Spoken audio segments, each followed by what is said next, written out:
Кыргыз Республикасынын президентин мөөнөтүнөн мурда шайлоо менен кошо референдум болуп өттү. Жалал Абадда аталган өнөктүк тынч өтүп, шайлоочулардын 40,11% ашыгы добуш берүүгө катышты. Мурдагы шайлоодогудай форма 2 арыз жок болгондугуна байланыштуу мыйзам бузуулар катталган жок. Область боюнча ташып келүүлөр дагы болгон жок. Эч кандай арыздатуулар түшкөн жок. Форма 2-нин арызынын негизинде мыйзам бузуулар катталбагандыгын мен толук эле ишендире алам.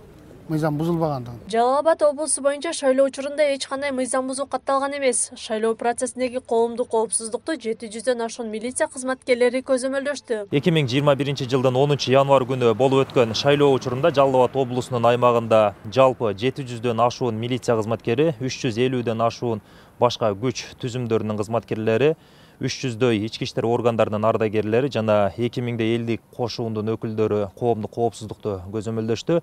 Негизинен Жалал Абад облусунун аймагында коомдук тартипти одоно бузган жарандар катталган жок. Ошондой эле шайлоо Ош шаарында да тынч өтүп, коомдук коопсуздукту күч түзүмдөрү көзөмөлдөп, калаада жалпы 13 мыйзам бузуу фактысы катталганын билдиришти. Жарандардан түшкөн маалыматтарды, андан сырткары шайлоо комиссиясынын мүчөлөрүнөн түшкөн маалыматтарды, ошондой эле массалык маалымат каражаттарында социалдык түйүндө чыгып жаткан маалыматтарды карап, кандайдыр бир укук бузуунун белгилери болсо, аларды каттап жаттык.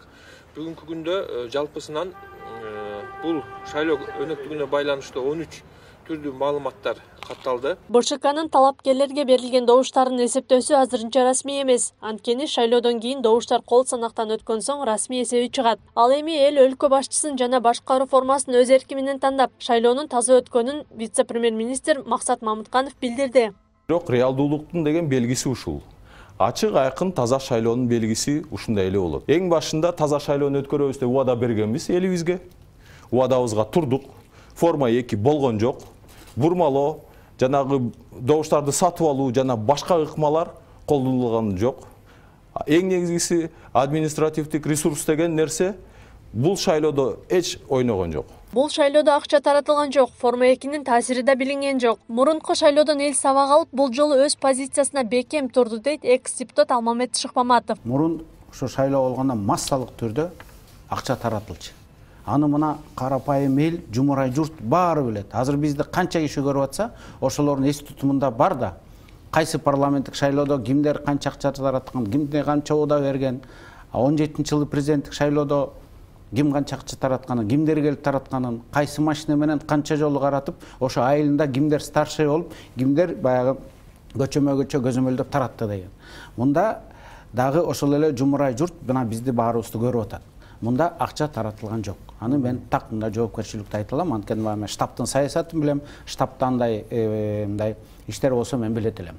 Бул эң чоң жеңиш. Белгилей кетсек, 10 январь күнү президенттик шайлоо өттү. Анда талапкер Садыр Жапаров 79,18%, Адахан Мадумаров 6,70%, Бабыржан Төлбаев 2,35% добуш менен алдыңкы 3 кирген.